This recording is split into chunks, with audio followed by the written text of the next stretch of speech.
Assalamu alaikum wa rahmatullahi wa barakatuh. This is Abdul Nasir Jangda. If you enjoy and benefit from listening to our podcast, please donate to Qalam by visiting supportqalam.com.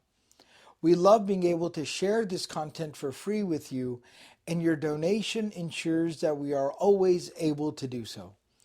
Each podcast we produce has tens of thousands of listeners, so the opportunity for gaining immense reward by supporting this effort is endless, inshallah. You never know who will be able to benefit from your contributions and donations. Jazakumullahu khairan.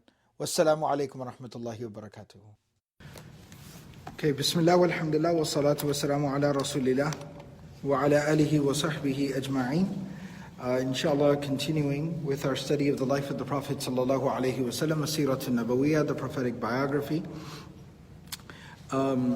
Due to the changing of the time for Salat al-Isha, inshallah, we'll be starting at the new time, and so hopefully, inshallah, folks will become a little bit more accustomed to the new schedule. So, picking up from where we left off, we were discussing the 9th year of Hijrah, the 9th year of the Prophet ﷺ's residence in the city of Medina. And during the 9th year, we talked about how this is known as Amul Wufud, the year of the delegations. When all these different delegations and groups were coming to Medina and were accepting Islam, there were a few more difficult interactions, a few contentious situations, like with Musaylama as an individual. You had kind of a situation with a couple of leaders from a tribe that was also problematic that we talked about in the previous session. But for the most part, these were very beautiful, positive interactions. One of them that is actually quite fascinating, one of the very fascinating interactions that occurred during this time is narrated. Imam Bukhari rahimahullah ta'ala in his Sahih, he alludes to it, he talks about it as well. And similarly, many different scholars of hadith in the Seerah, Imam Ahmad in his Musnad, Imam Bayhaqi fi Dala'il al-Nubuwah, and Ibn Ishaq in his Seerah, they have the more detailed version of the story. Imam Bukhari has very short narrations that allude to it, but the more detailed narrations are found in all these other books of hadith and Seerah. So, the particular narrative that I'm going to be following is from the Seerah of Ibn Ishaq. Ibn Ishaq, he mentions that Adi bin Hatim, he was considered basically a leader of his people.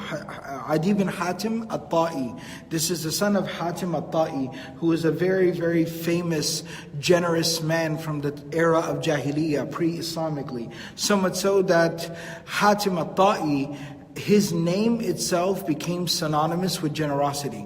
So when you wanted to describe someone as being very generous, you would say, he's like Hatim at-Ta'i. And so his son, Adiy, had basically inherited the leadership of his tribe. And he himself narrates his own story. He says, مَا رَجُلٌ مِّنَ الْعَرَبِ كَانَ أَشَدَّ كَرَاهَةً لِرَسُولِ اللَّهِ صَلَّى اللَّهُ عَلَيْهِ وَسَلَّمَ حِينَ سَمِعَ بِهِ مِنِّي.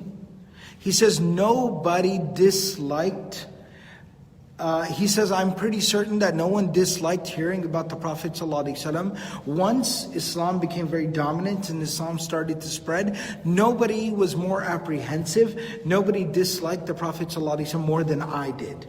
He says, أَمَّا أَنَا فَكُنْتُ إِمْرَأً شَرِيفًا. He says that I was the leader of my people. وَكُنْتُ نَصْرَانِيًّا. And he says that at that time I was Christian. I had adopted the Christian religion in spite of being Arab. But many of the Arabs of the north of that time, at that time they had adopted the Christian religion. So he said I was Christian. وَكُنْتُ أَسِيرُ فِي قَوْمِ بِالْمِرْبَعِ. This is the only thing that is kind of a little bit interesting. And it doesn't necessarily say that he was a bad person per se, but it more so talks about the corrupt structures that existed at that time. And this is going to be very relatable for us because unfortunately that's kind of the standard of leadership in our, in Muslim majority countries and even all parts of the world today. He says that I used to demand a tax be paid from the people to me. Anytime they made money, anytime they came into some wealth, there was a percentage of their wealth, there was a percentage of their sales that I would tax. They personally had to pay me. And he says that, وَكُنْتُ فِي نَفْسِي عَلَى دِينٍ. I thought I was doing what was right, because that's how everyone ruled over their people. وَكُنْتُ مَلِكًا فِي قَوْمِي. So, لِمَا كَانَ يَصْنَعُ بِي. يُصْنَعُ بِي. He said, and I basically had become a king of my people because of how they treated me, how they listened to me, how they would do whatever I told them to do. So he says, فَلَمَّا سَمِعْتُ رَسُولَ اللَّهِ بِرَسُولِ اللَّهِ صَلَّى اللَّهُ عَلَيْهِ وَسَلَّمَ كَرِهْتُهُ. So when I heard about the Prophet ﷺ, I naturally was very apprehensive, because I had become so comfortable in this position of leadership and getting my way, in being able to demand money from people and so on and so forth. All of a sudden, accepting an authority over me was not a very welcoming idea. So I just abhorred the idea of having to listen to someone else, even if it be the Prophet ﷺ. So he says that I told a servant who worked for me, فَقُلْتُ لِغُلَامٍ كَانَ لِي عَرَبِي. He was an Arab, but he was a servant who worked for me. كَانَ رَاعِيًا لِإِبْلِي. He used to graze my camels. لَا أَبًا لَكَ. He says I basically cursed him because I was so mad and angry when I heard Islam was spreading and Muslims were going everywhere and everyone's entering into the fold of Islam, and all these tribes were flocking from far and wide to Medina and becoming Muslim. I was mad, so I cursed my servant. La aban laka. Right? I basically said, you have no father, cursing him. And I said, أَعْدِدْ لِي مِنْ إِبْلِ أَجْمَالًا ذُلَلًا سِمَانًا فَاحْتَبِسْهَا قَرِيبًا مِنِّي. فلما سمعت بجيش لمحمد قد وطئ هذه البلاد فآذني. So I told him, I said, find the best of my camels that could endure a long journey, have them ready and prepared, and bring them in from the pastures and keep them tied up close to my house. And the moment you hear that Muslims are approaching this direction, I need you to let me know. فَفَعَلَ. So he did that. So one day he says, he came to me and he said, يَا عَدِي مَا كُنْتَ صَانِعًا إِذَا غَشِيَتْكَ خَيْلُ مُحَمَّدٍ فَاصْنَعَهُ الْآنِ. He said, oh Adi, he came to me one day, the servant who worked for me, he said, Adi, what would you do if you heard that Muhammad's army was approaching? Because whatever it is that you would do, I need you to do it now. Now's the time. So, فَإِنِّي رَأَيْتُ رَايَاتٍ. I saw some flags in the distance. I asked someone and they said, it's maybe Muhammad's army. So I told him, I said, okay, bring me the camels. I gathered together my wife and my kids, and then I left. And I said, I'm going to travel to Bilad al-Sham, the region of the Levant, Palestine, Syria, these regions. I'm going to go out there and join up with the Christian community there. I will seek asylum as an Arab Christian, and I'll go there and I'm just going to live there. So he says that I had to sneak out. I basically had to sneak out. And he says when I snuck out, I had to leave some people behind. And one of the people, he says, I left behind, the different narrations of Imam Ahmad and Imam Bayhaqi, they mentioned that it was a family member. One narration mentions it was his aunt. Ibn Ishaq's narration says that it was actually one of his sisters. فَخَلَّفْتُ بِنْتًا لِحَاتِمٍ فِي الْحَاضِرِ. I left my sister behind. Some other narrations mention maybe it was a cousin, maybe it was an aunt. Either way, one of the women who was related to him, but she wasn't immediately there, she didn't live with him. So he said I was not able to take her with me. So he says that I went and I traveled off to Sham. Eventually, some of the Muslim forces came to that area, and when they came there, they rounded up a lot of the people and they took them to Medina. When they took them to Medina, they were being kept. Some were being kept in the masjid, some were being kept right outside the masjid where the Ashab al-Sufa used to stay. And as you know, the Sahaba, so many people who were formerly captives and then later on became Muslim, and they narrate, they used to feed us well, keep us safe. So they were holding all the people there, some in the masjid, some right outside the masjid. And while the Prophet sallallahu alayhi wasallam was walking by one time into the masjid, he says that this sister of mine in this narration, this female relative of mine, whatever she was, aunt or sister or whatever, he says that كانت امرأة جزلة. She was a very, very brash woman. She was a very strong woman. فقالت يا رسول الله هلك الوالد وغاب الوافد فمن علي من الله عليك. She said, look, my father has passed, my other family has abandoned me, and be good to me, and God will be good to you. The Prophet ﷺ said, Man wafiduka? Who is this family of yours that abandoned you? And she said, Adi bin Hatim. So the Prophet ﷺ said, Al-far min Allahi wa rasulihi. The same guy who ran away from Allah and His Messenger ﷺ, that guy. And she says that I had no response. The Prophet ﷺ went into the masjid. The rest of the day passed. The next day, as he was passing by, I said the same thing to him. And he presented the same question to me. The third day, I said the same thing to him. And the Prophet ﷺ that day, he said, قَدْ فَعَلْتُ. Fine, go, you're free. But he said, sister, may I give you some advice? فَلَا تَعْجِلِي بِخُرُوجٍ حتى تجدي من قومك من يكون لك ثقة حتى يبلغك إلى بلادك ثم آذنيني.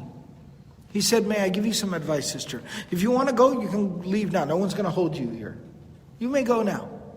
But as a woman traveling by herself through the middle of the desert, passing by all these random tribes, all this stuff, you might be putting yourself in danger's way. So my advice is, do not rush to go somewhere until you're able to find someone from your people who can grant you some level of protection and deliver you to your family. So فَسَأَلْتُ عَنِ الرَّجُلِ الَّذِي أَشَارَ إِلَيَّ أَنْ كَلِّمِيهِ فَقِيلَ لِي عَلِي بْنُ أَبِي طَالِبٍ. So then she says that someone had pointed out to me a young man walking with the Prophet ﷺ, that you should talk to him. He'll be able to help you. So I asked, who is that? And they said, it's Ali bin Abi Talib. So she says, I went to Ali radiallahu ta'ala anhu and I asked him, could you help me reach my family? And he said, absolutely. And he provided some transportation. He gave me provisions and ride. He attained a guide and some protection for me. And I was able to travel to Sham, and I reached my brother there. فَكَسَانِي وَحَمَلَنِي وَأَعْطَانِي نَفَقَةً فَخَرَجْتُ مَعَهُمْ حَتَّى قَدِمْتُ الشَّامِ. I reached my family. I reached my brother. So Adiy, he says now, فَوَاللَّهِ إِنِّي لَقَاعِدٌ فِي أَهْلِي. I was sitting with my home there, with my family in Sham. إِذْ نَظَرْتُ إِلَىٰ ضَعِينَا تُصَوِّبُ إِلَىٰ قَوْمِنَا. I saw a woman approaching from the distance. So I stood up and I looked in the distance at that woman walking towards us, and I said, Ibnatu Hatim, is that my sister? And someone said, فَإِذَا هِيَ. That is her. So when she finally got to us, Adiy says, فَلَمَّا وَقَفَتْ عَلَيَّ إِنْسَحَلَتْ. She started to tear into me. You left me, she said, al-qati' al-zalim. She said, you sever family relations, you leave me behind, you are a zalim. And احتملت بأهلك وولدك وتركت بقية والدك عورتك. You took your own wife and kids and you forgot the rest of your family? What would your father say? What would our father say? You just left me? So he said, Ay ukhayya, he said, I pleaded with her, لا تقولي إلا خيرا فوالله ما لي من عذر لقد صنعت ما ذكرتي. I apologized to her and I said, don't, belittle me. I have no excuse. I did what you say I did and I'm sorry. Nevertheless, she stayed with me. And he says, وَكَانَتْ إِمْرَأَةً حَازِمَةً. She was not only just like he said before, she was a very strong woman, outspoken woman, but she was also a very smart woman. She was really, really smart. I really trusted her advice. So he said one day, after she settled in, I asked her, ماذا تريني في أمر هذا الرجل? What do you have to say about Muhammad sallallahu alayhi wa sallam? She said, أرى والله أن تلحق به سريعا. She said, you want my advice? He said, yeah. She said, I think you should go and join him. I think you should go and join this community. He said, really? Why? She said, فَإِن يَكُنِ الرَّجُلُ نَبِيًّا فَلِسَابِقِ إِلَيْهِ فَضْلُهُ. He is either a prophet of God, and if he's a prophet of God, the sooner you go, the better it is for you, the more virtuous it is. وَإِن يَكُنْ مَلِكًا فَلَن تَذِلَّ فِي عِزِّ الْيَمْنِ وَأَنْتَ أَنْتَ. She said, and even if he's not a prophet, he's still a ruler, he's a king, his people are spreading, his kingdom is spreading, then you'll be aligning yourself with someone very strong, and you will again find yourself in a good position of power. So you can't lose. It's a win-win. You need to go. So he says, I said to myself, Wallahi inna hadha ar-ra'i. He said, this is the correct approach. She has the correct thinking. So he said, I finally swallowed my pride. I took a chance. I packed my bags and I set out towards Medina. فَدَخَلْتُ عَلَيْهِ وَهُوَ فِي مَسْجِدِهِ. When I got to Medina, the Prophet ﷺ was in the masjid. I walked in to the masjid of the Prophet ﷺ. I greeted him, and the Prophet ﷺ said, Manir Rajul. Introduce yourself, sir. Who are you? I said, Adi bin Hatim. The Prophet ﷺ stood up. He stood up, he greeted me. And he took me by the hand and he took me to his home. And فَوَاللَّهِ إِنَّهُ لَعَامِدٌ بِي إِلَيْهِ إِذْ لَقِيَتُ إِمْرَأَةٌ ضَعِيفَةٌ كَبِيرَةٌ فَاسْتَوْقَفَتْهُ. And he said, while we were going, he took me by the hand and he said, let me take you to my home. I need to show you hospitality. You are the son of a very respectable person. And he said, while we were going, this very, very elderly, like the way he describes her, إِمْرَأَةٌ ضَعِيفَةٌ كَبِيرَةٌ. Not just old, but also frail. Like a very elderly woman. استوقفتhu. She stopped him. Like who does that? Some old, frail person just stopped him. Hey, I need to talk to you. فَوَقَفَ لَهَا طَوِيلًا. And he stood there for a long time, and maybe she just kind of kept going and going and talking and talking. And he kept listening and listening. تُكَلِّمُهُ فِي حَاجَتِهَا. And she said, I have this problem, and I have that problem, and I have this problem, that problem. And he talked to her, and he addressed all of her questions and concerns and everything. And he said, Adiy said, I was standing there watching. He said, if you don't mind, I need to take care of her. And I stood there and watched this. فَقُلْتُ فِي نَفْسِي. I said to myself, وَاللَّهِ مَا هَذَا بِمَلِكٍ. He is not a king. Because this is not how kings act. ثُمَّ مَضَى بِي رَسُولُ اللَّهِ صَلَّى اللَّهُ عَلَيْهِ وَسَلَّمَ حَتَّى إِذَا دَخَلَ بَيْتَهُ. Then he took me into his home and we sat down. تَنَاوَلَ وِسَادَةً مِنْ أَدَمٍ مَحْشُوَةً لِيفًا. He grabbed the pillow. The pillow wasn't like some luxurious silk covered, pillow. It was like a sack made out of leather, and it was stuffed with leaves. It was the only pillow. There was one pillow in his home. It was a leather kind of sack, and it was stuffed with leaves. It's like rough. It's rough. فَقَذَفَهَا إِلَيَّ. He sat down and he grabbed the pillow and he kind of tossed it to me. And he said, اجلس على هذه. Sit on this. Because it was just the ground. It's uncomfortable. So he gave it to me. He said, sit on this. فَقُلْتُ بَلْ أَنْتَ فَاجْلِسْ عَلَيْهَا. He said, I had a good father.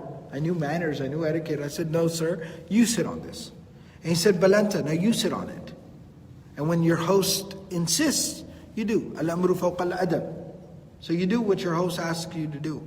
فَجَلَسْتُ وَجَلَى رَسُولُ اللَّهِ صَلَّى اللَّهُ عَلَيْهِ وَسَلَّمَ بِالْأَرْضِ. And then the Prophet sat down on the ground, the hard ground. He just sat down there. فَقُلْتُ فِي نَفْسِي وَاللَّهِ مَا هَذَا بِأَمْرِ مَلِكٍ. No king would ever act this way. ثُمَّ قَالَ إِيهِ يَا عَدِي بْنِ حَاتِمٍ أَلَمْ تَكُوا رَكُوسِيًّا. He said, "Oh Adi, you adopted the Christian religion, right?" And I said, "Yes." And then he said, أَوَلَمْ تَكُنْ تَسِيرُ فِي قَوْمِكَ بِالْمِرْبَعِ. But at the same time, did you not used to tax your people and take a percentage of their wealth? And I said, "Yes, I did." He said, فَإِنَّ ذَلِكَ لَمْ يَكُنْ يَحِلُّ لَكَ فِي دِينِكَ. That is not okay in the Christian religion that you tax people personally. A protection tax. That's not a part of Christianity. And I said, "Ajal wallahi." I said, "You are true." And when he had that exchange with me, he says, عَرَفْتُ أَنَّهُ نَبِيٌّ مُرْسَلٌ يَعْلَمُ مَا يُجْهَلُ. Subhanallah. He said when he had that conversation with me, when he made that point to me, I said at that time, I recognized that he is indeed a prophet and a messenger. He knows that which he should not know. He knows that which there's no way for him to know. How would he know what's in the Christian religion and what's not? He's from Makkah. He's a Qurashi. He's an Arab. So how does he know what's in my religion or not? And I knew that he was a prophet of God at that time.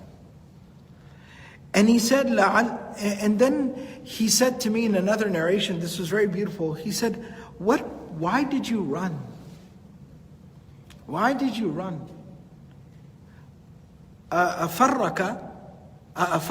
Did the thing that made you run was that La ilaha illallah? وَهَلْ هُنَاكَ إِلَهٌ إِلَّا اللَّهِ? Is there any other God other than Allah? All I'm asking you to say is La ilaha illallah. Is there another God other than Allah? No. Then why'd you run? He said to him, he says, "Why'd you run?" He says that because أَفَرَّكَ أَن يُقَالَ Allahu Akbar. Did you run because of Allahu Akbar? We say Allahu Akbar. فَهَلْ شَيْءٌ هُوَ أَكْبَرْ مِنَ اللَّهِ عَزَّ وَجَلَّ. Is there anything greater than God? God is greater, Allah is the greatest. That's why you ran? Is there anything greater than Allah? No. Then why'd you run? What reason did you have to run? And then he further said to me, he said, "Ya Adi, إن لعلك يا عدي إنما يمنعك من دخول هذا في هذا الدين ما ترى من حاجتهم." Maybe the thing that kind of scared you from accepting the deen was that you saw that the Muslims, the people that follow me, they're poor.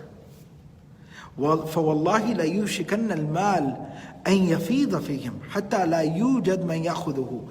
One day so much wealth will pour amongst the Muslims, you won't find somebody to take the money home. He said, وَلَعَلَّكَ إِنَّمَا يَمْنَعُكَ مِنْ دُخُولِ فِيهِ مَا تَرَى مِنْ كَثْرَةِ عَدُوِّهِمْ وَقِلَّةِ عَدَدِهِمْ.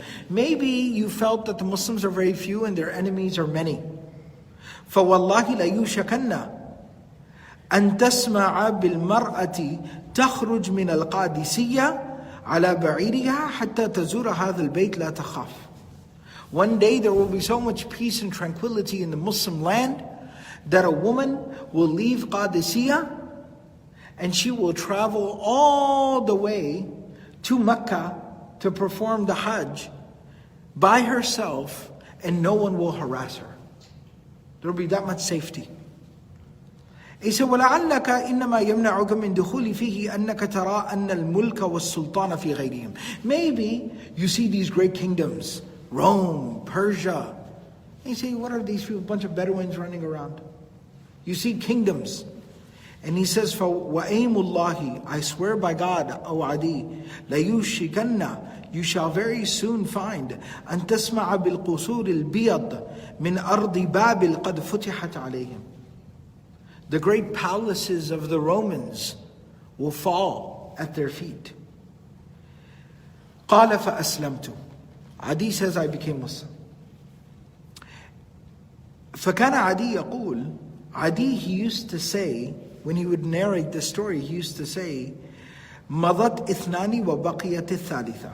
I have seen two of the three things the Prophet ﷺ promised. He says, وَاللَّهِ لَتَكُونَنَ. And the third one, I have no doubt will happen. He says, I saw the empire of Rome fall at the feet of the Muslims. I saw that day when a woman could travel from Qadisiyah to Mecca by herself and no one would bother her. And the third thing is that so much money would pour in that you would not find anyone to take the money home with them. He says that I have not seen yet, but I have no doubt that it will come true.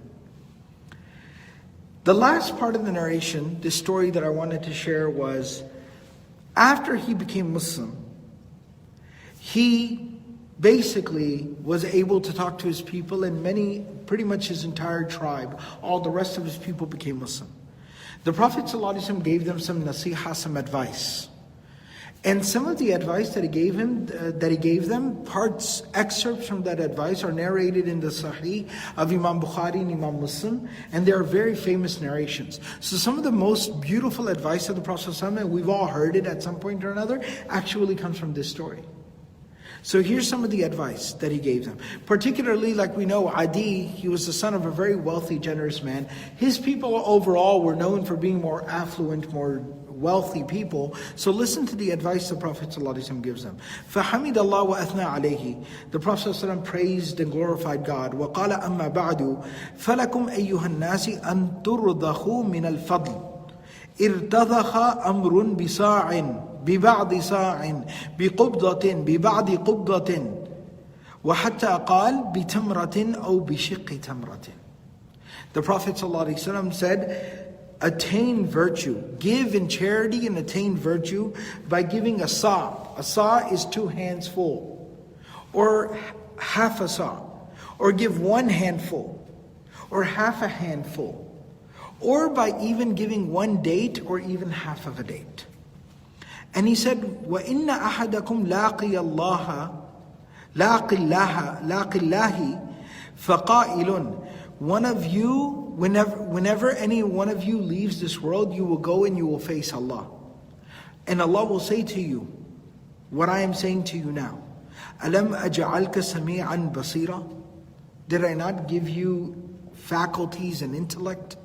أَلَمْ أَجْعَلْ لَكَ مَالًا وَوَلَدًا. Did I not give you wealth and family? فَمَاذَا قَدَّمْتَ. What did you do with it? فَيَنْظُرُ بَيْنِ يَدَيْهِ وَمِنْ خَلْفِهِ وَعَنْ يَمِينِهِ وَعَنْ شِمَالِهِ فَلَا يَجِدُ شَيْئًا. But unfortunately, some people, they will look in front of them and look behind them and look to the right and look to the left, and they will have no deeds to show for. They did nothing with what God gave them. فَمَا يَتَّقِ النَّارَ إِلَّا بِوَجْهِهِ. And then the fire will come in front of that person's face. And the Prophet ﷺ said, and this is that famous narration, فَاتَّقُوا النَّارَ وَلَوْ بِشِقِّ تَمْرَةٍ. Save yourself from the fire, even if it's by giving half of a date. فَإِن لَمْ تَجِدُوهُ فَبِكَلِمَةٍ لَيِّنَةٍ. And if you don't even have half a date to give, then say a good word. إِنِّي لَا أَخْشَى عَلَيْكُمُ الْفَاقَةِ. The Prophet ﷺ said, I am not afraid that you will suffer from drought or famine or starvation. I am not afraid that you will suffer from starvation. By spending money, by giving sadaqah, you will not starve to death. لَيَنْصُرَنَّكُمُ اللَّهُ. Allah will help you. وَلَيُعْطِيَنَّكُمْ. Allah will give to you. أَوْ لَيَفْتَحَنَّ عَلَيْكُمْ. Allah will open the dunya upon you. حتى تسير الضعينة بين الحيرة ويثرب أو أكثر ما تخاف السرقة على ضعينتها. That a person will be able to travel all the way from Hira to Medina, and they will not worry about the safety of their property and their wealth. Imam Tirmidhi narrates this narration. And as I mentioned, the very famous narration in Imam Bukhari, he mentions this from Adi bin Hatim. He narrates that the Prophet ﷺ taught me these words, اتَّقُوا النَّارَ وَلَوْ بِشِقِّ تَمْرَةٍ. Save yourself from the fire of hell, even if by giving half of a date. In the hadith of Sahih Muslim, Adi bin Hatim, he says that the Prophet ﷺ taught me, مَنْ اسْتَطَاعَ مِنْكُمْ أَنْ يَسْتَتِرَ مِنَ النَّارِ وَلَوْ بِشِقِّ تَمْرَةٍ فَلْيَفْعَلْ. Any one of you who can protect yourself from the fire of hell, even if it be with half of a date, then please do so. And this is the narration of Adi bin Hatim, how he became Muslim, how the Prophet ﷺ showed him this generosity, and then the advice the Prophet ﷺ gave him.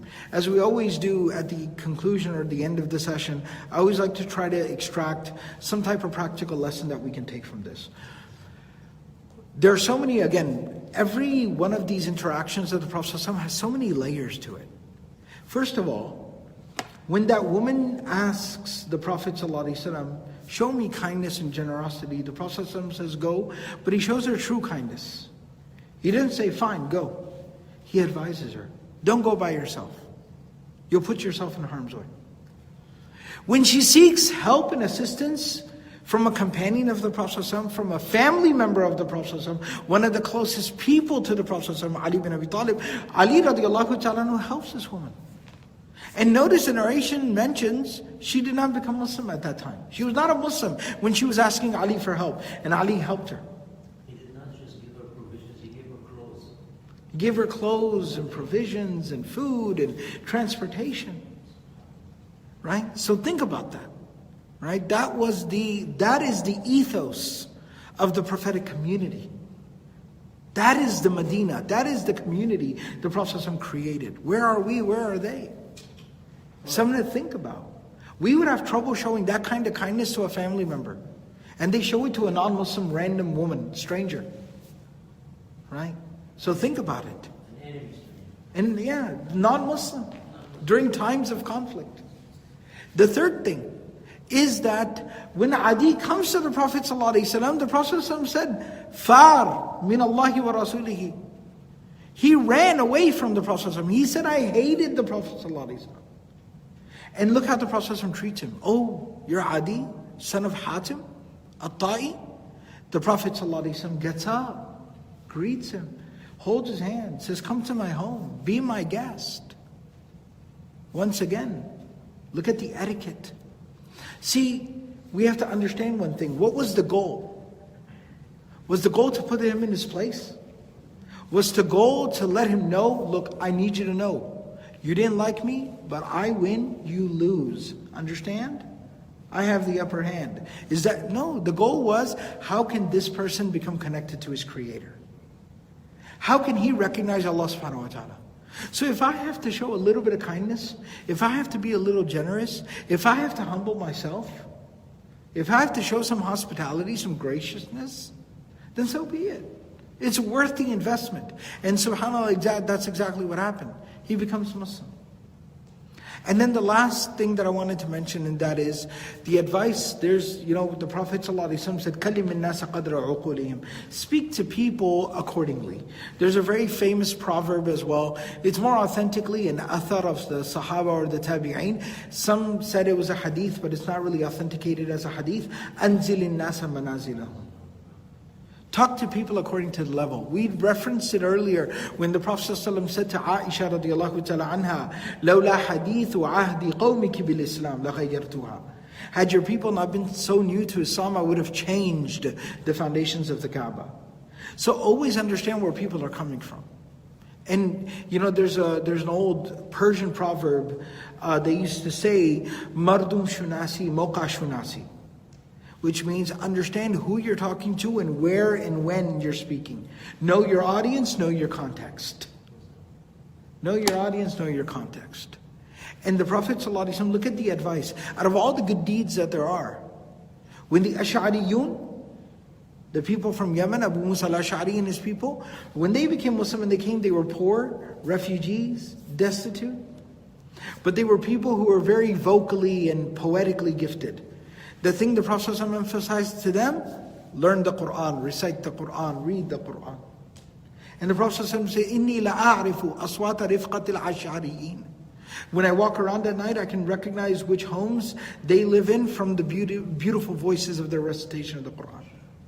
But these people, Adi bin Hatim al-Ta'i and his people, they were people of business. They were people of affluence. They were wealthy people. And the Prophet ﷺ, what does he emphasize to them? Pray nawafil. A fara'id everyone has to do. But in terms of extra deeds, he said pray nawafil? No, he said give charity. He emphasized charity to them. So that also shows you the tarbiyah of the Prophet ﷺ.